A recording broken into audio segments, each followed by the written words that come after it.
The California State University system is trying to figure out how to boost enrollment after years of declining numbers. Half the jobs don't require a college degree. If you look at the amount of money that you have to spend to go, the amount of time you spend here, and the ideas you have to endure, I do believe it is a scam. On May 22nd, the House of Representatives passed President Trump's Big Beautiful Bill that outlines large spending cuts. The bill calls for major cuts to student aid, eliminating the Federal Supplemental Educational Opportunity Grant, to begin eliminating the Federal Department of Education once and for all. A year after graduating, 52 out of 100 are underemployed. Over the next 9 years, just 7 of those 52 will find jobs that make use of their education. Enrollments wobble. Freshmen vanish. Colleges close. Ratings turn negative. In the first 9 months of 2024, 28 U.S. colleges shut their doors, the fastest pace in decades. And after the botched FAFSA rollout, freshman enrollment among 18-year-olds plunged almost 6% nationwide. Moody's called the entire sector negative for 2025, warning that only elite, well-capitalized schools can survive the next wave of policy changes, demographic shifts, and funding cuts without losing students or shutting down entirely. This isn't the story of the end of college. It's the slow-motion unraveling of America's higher education business model. And the question now isn't whether it breaks, but how.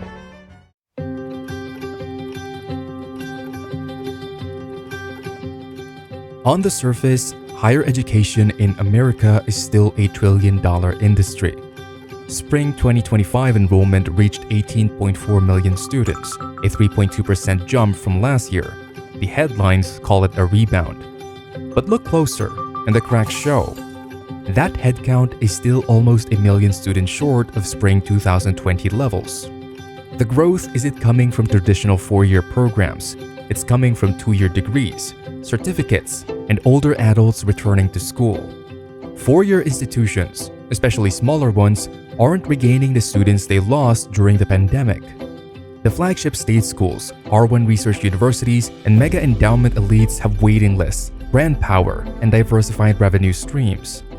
Everyone else, the tuition-dependent privates, the regional publics in states cutting higher ed budgets, is fighting for survival. Moody's March 2025 downgrade wasn't triggered by a single bad enrollment cycle. It was a recognition that the gap between winners and losers is widening, and that most colleges aren't on the winning side. In higher ed, shocks are coming faster and hitting harder.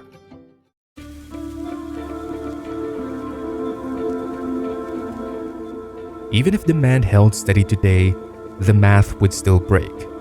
Starting in fall 2025, the number of US-born college-age students begins a sharp decline, a projected 15% drop over the next 5 years.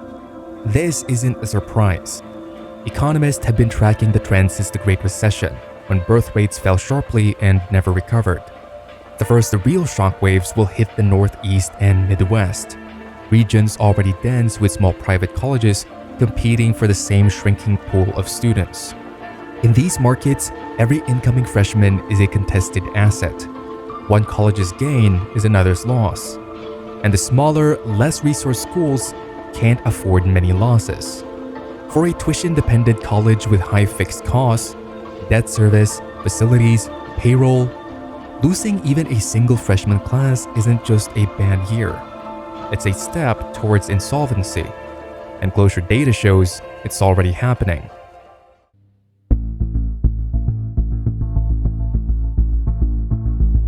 Then came the FAFSA disaster. The 2024-25 FAFSA overhaul was supposed to make applying for federal aid faster and simpler. Instead, the launch was delayed by months, riddled with technical errors, and left colleges without student data they needed to build financial aid offers on time. By August 2024, 432,000 fewer students had submitted FAFSA applications compared to the year before. The damage was immediate. Among 18-year-olds, freshman numbers dropped 5.8% nationwide. Public 4-year colleges saw an 8.5% decline. Private 4 years were down 6.5%. White freshman enrollment plunged 11.4%, with multiracial and black students also seeing steep drops. One exception: historically black colleges and universities, where freshman enrollment actually rose 5.9%. The latest clearinghouse preview for fall 2025 suggests a modest rebound, perhaps 1 or 2% as FAFSA filings normalize. But for many smaller colleges, the damage is permanent. An entire freshman class has vanished, and no amount of discounting will bring them back. It's a preview of what the demographic cliff will do on a much larger scale.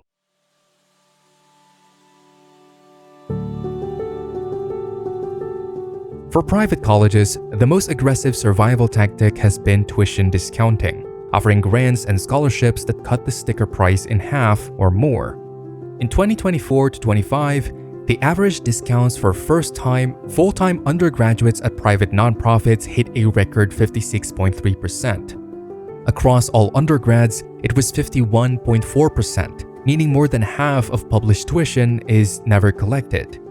Discounts keep headcounts from collapsing, but they erode the very revenue those schools depend on. Net tuition income drops, fixed costs don't. The result is a downward spiral. The higher the discount, the thinner the margins, the more reliant a school becomes on next year's freshman yield. According to Nakubo, 83.4% of undergrads now receive some form of grant aid, covering an average of 63% of tuition for first-time students. For elite schools with endowments, it's a strategic choice. For small tuition-dependent colleges, it's a slow bleed, one that can turn fatal if the freshman pipeline falters. And with fewer students to fight over, faltering is inevitable.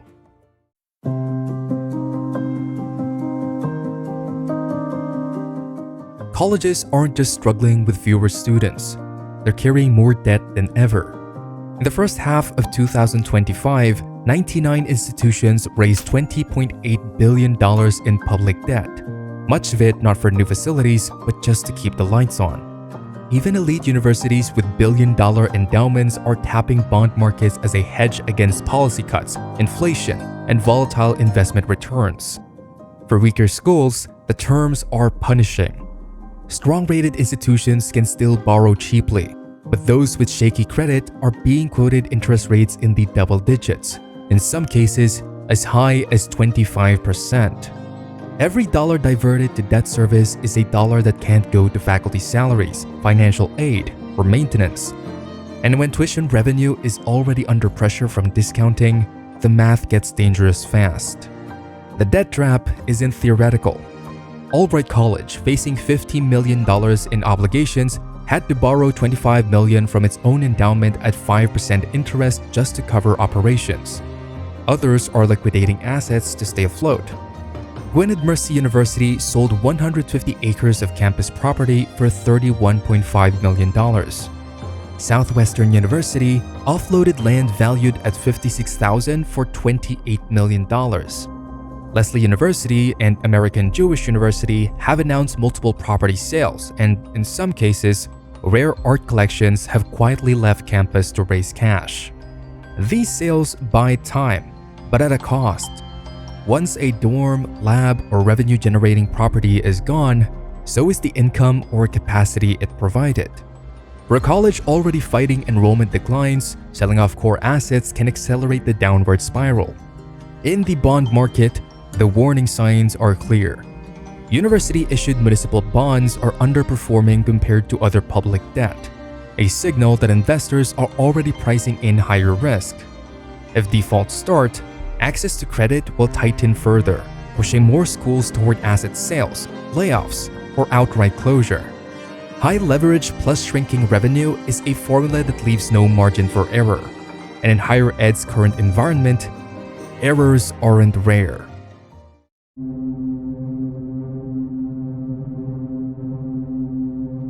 And when the debt payments come due, the margin for survival disappears. For some campuses, that's when the closure clock starts ticking. And that pipeline is already breaking.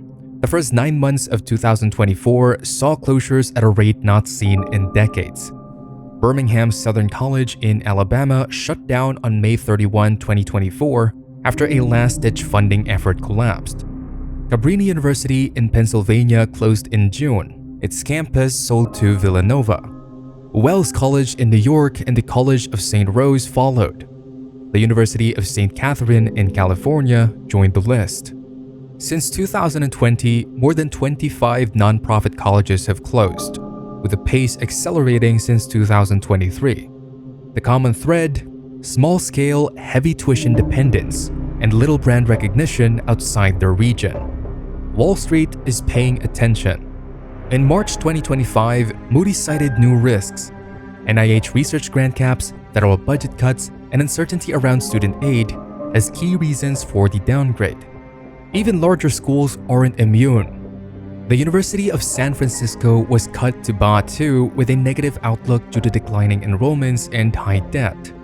Once a school lands on a downgrade or closure watch list, it rarely comes off, and the list is growing.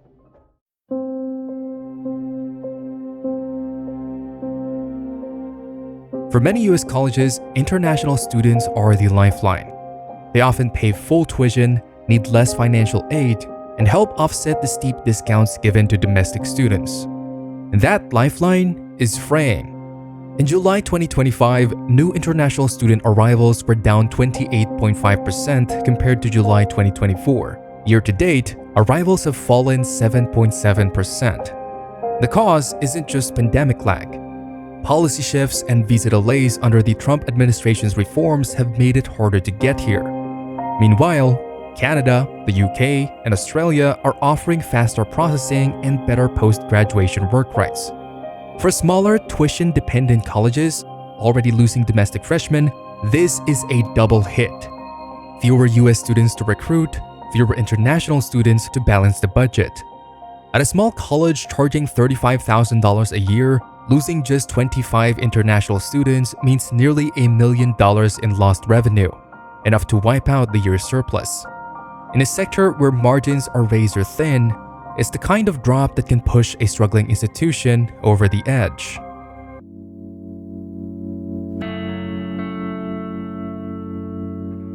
The story of American higher education is becoming a barbell. Strength at both ends, weakness in the middle.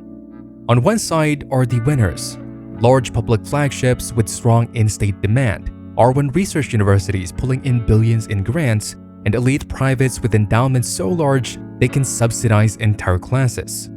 These schools can weather FAFSA shocks, demographic declines, and political funding fights.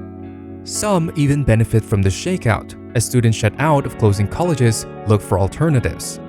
On the other side are the at-risk, small regional privates without brand recognition, modest endowments, or unique niches. Regional publics in states cutting higher ed budgets, and institutions that rely on tuition for 80 to 90% of their revenue. In the middle is a shrinking group. Schools with enough demand to survive today, but without the buffer to absorb a multi-year hit. Moody's and S&P call it credit negative drift.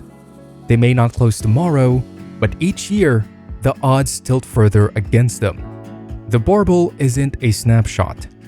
It's a trajectory. And every year in limbo makes it harder for a fragile school to climb to the strong side.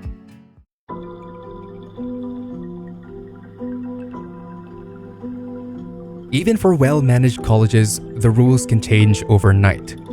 In March 2025, Moody's downgrade was fueled partly by policy risk, and those risks directly feed into the pressures we've already covered. A Pell Grant cut doesn't just trim aid, it can erase an entire segment of the applicant pool for small privates. NIH research caps don't just hit labs, they ripple into faculty layoffs, program cuts, and reduce competitiveness for research universities. State funding is another wildcard. Nationally, support rose 4.3% in fiscal 2025. But Texas, Alabama, and Vermont cut budgets.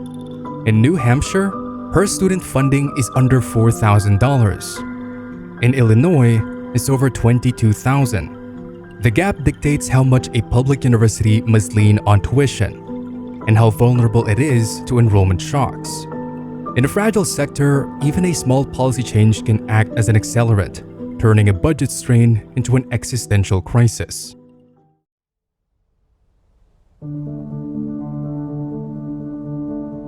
It's tempting to call this a bubble. The high sticker prices, the decades of faith in endless demand, the cracks showing under pressure. But classic bubbles pop fast. Higher ed is deflating slowly. What we're seeing is a shakeout. A system overbuilt for a larger, richer, more college-bound population is adjusting to smaller cohorts, more skeptical families, and a labor market offering alternative paths. The collapse isn't a single 2008-style event. It's dozens of Birmingham Southern and Cabrini-sized failures scattered over years, punctuated by mergers and quiet program cuts. Higher education isn't heading for a spectacular pop. It's sinking into a controlled collapse, one campus at a time. The drivers are already in motion. The demographic cliff will shrink the college-age population by 15% in 5 years. FAFSA's 2024 meltdown wiped out an entire freshman class for many schools. Tuition discounting has hit a record 56%, eating away at net revenue. International enrollment is down nearly 30% year over year.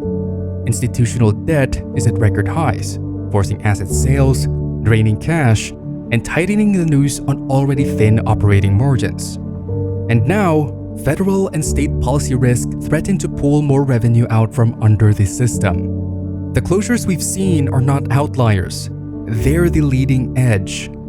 Small tuition-dependent colleges will vanish first. Regional publics and state-cutting budgets will follow.